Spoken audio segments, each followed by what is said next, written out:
In a forest older than memory, where mist clings to every branch and time moves with the rhythm of growth and decay, stood a mighty tree, tall, broad, and ancient. Its crown brushed the clouds, and its roots pierced deep into the earth. Generations of creatures had found shelter in its shade. Birds built nests in its hollows. Moss carpeted its trunk. The wind whispered its name through the leaves, a song of reverence for something that had stood so long and so steadfast that even storms bowed before it. The tree had seen everything. It had witnessed the first light after endless winters, had watched saplings sprout beneath its branches and grow into strong neighbors. It had felt the forest change century after century, yet it had never lost its purpose: to give, to stand, to nurture. But nothing in the forest lasts forever, not even the greatest of trees. One night, the wind arrived not as a whisper, but as a roar. The sky darkened, and the rain fell in relentless waves. Lightning split the horizon, illuminating the forest in fleeting flashes of fire. The mighty tree stood tall, as it always had, but age had softened its core. Its roots, though deep, trembled beneath the weight of time. The storm raged on, testing the forest's endurance, and at last, with a groan that echoed through the valley, the great tree fell. Its trunk crashed against the ground, shaking the earth, scattering leaves and branches. For a moment, the forest fell silent. The birds fled, the smaller trees bent in mourning, and the rain poured down over the fallen giant as if the heavens themselves wept for it. Where once there was towering strength, now there was only stillness.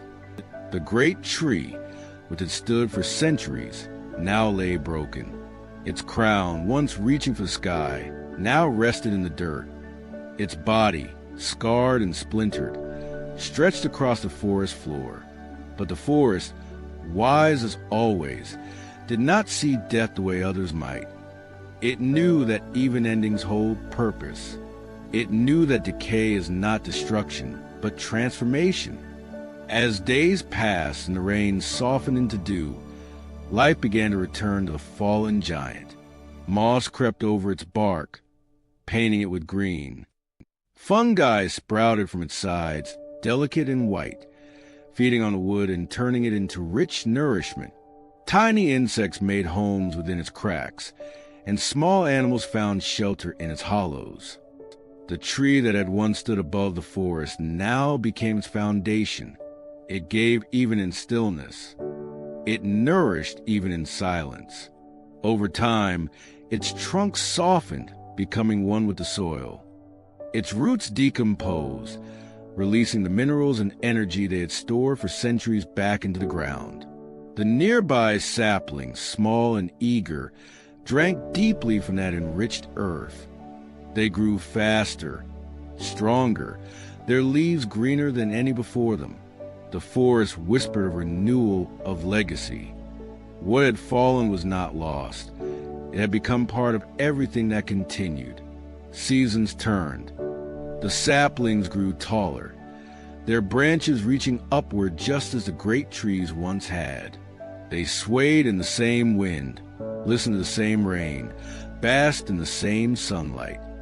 And beneath them, the remains of the ancient trunk continued to feed them, unseen but ever present.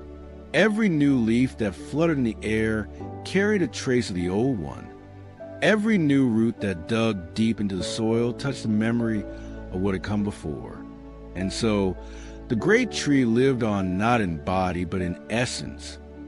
It had left behind a legacy not written in bark or height, but in nourishment, in continuation, in quiet giving. Even its fallen branches played their part. They decomposed slowly, becoming homes for beetles and worms. Mushrooms grew in clusters, spreading spores that would one day give rise to new forms of life. Ferns rooted themselves in the cracks of its bark, reaching toward the sun. And in the soft decay, the forest's smallest seeds found the richest soil of all. There was a poetry in that decay, a beauty in the transformation from grand to humble, from towering to nurturing. The forest never mourned for long, because it knew that every ending carries within it the seed of a beginning. Years passed, and the story of the fallen tree became invisible to the eyes above, but the forest remembered. The younger trees, tall now, carried pieces of its strength in their own trunks. The soil beneath their roots pulsed with its nutrients. The fungi that once fed on its bark had spread throughout the forest floor, creating a web of connection that carried its legacy farther than it had ever stretched in life. Even the wind, when it passed through the grove, seemed to whisper a softer tone there, as if bowing in respect to the one who had given everything, even in death. One morning, long after the fallen giant had vanished into the soil, a new sapling sprouted at the exact place where it once stood. The forest sunlight bathed it gently, and rain kissed its leaves. Its roots, as they grew downward, found traces of the old roots, now turned to soft earth. Through them, the sapling absorbed nutrients, yes, but more than that, it absorbed memory. It grew with quiet dignity, its bark strong, its leaves vibrant. And though it knew nothing of what had come before, the forest did. The life of the fallen tree lived on in this young one's veins, unseen but deeply real. The old had given way to the new, and the new carried the old within it.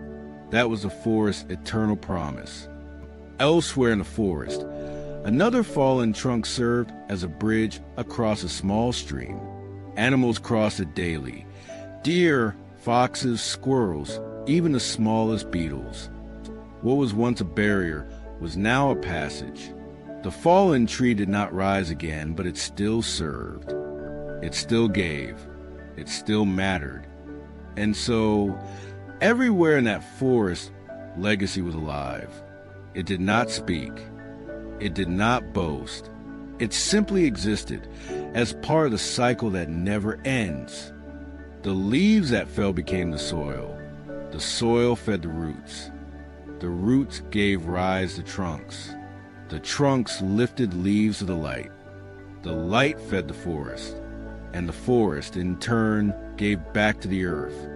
No part was wasted. No ending was meaningless. Everything contributed to something greater than itself. That is how the forest remembers its dead, not in grief, but in gratitude. For every fallen tree becomes a ground that nourishes 100 more. Every decomposed leaf becomes part of the song of the living. Nothing is gone, it is only changed. And though the great tree's shadow no longer stretched across the forest floor, its presence lingered in every green blade, in every pulse of life that rose from the earth. Its story was not one of loss, but of transformation. For even in falling, it fulfilled its final purpose, to get back everything it had taken, to enrich everything it had touched. And so the forest thrived, because one life, in ending, had given birth to countless others. When the wind blew through the grove at dusk, the younger trees swayed together, their leaves shimmering in the golden light. It sounded almost like a whisper, a quiet hymn of remembrance that carried through the air and down into the soil. Beneath that sound, beneath that harmony, the forest itself seemed to murmur an eternal truth. Nothing that gives is ever truly gone. Nothing that nourishes ever truly dies.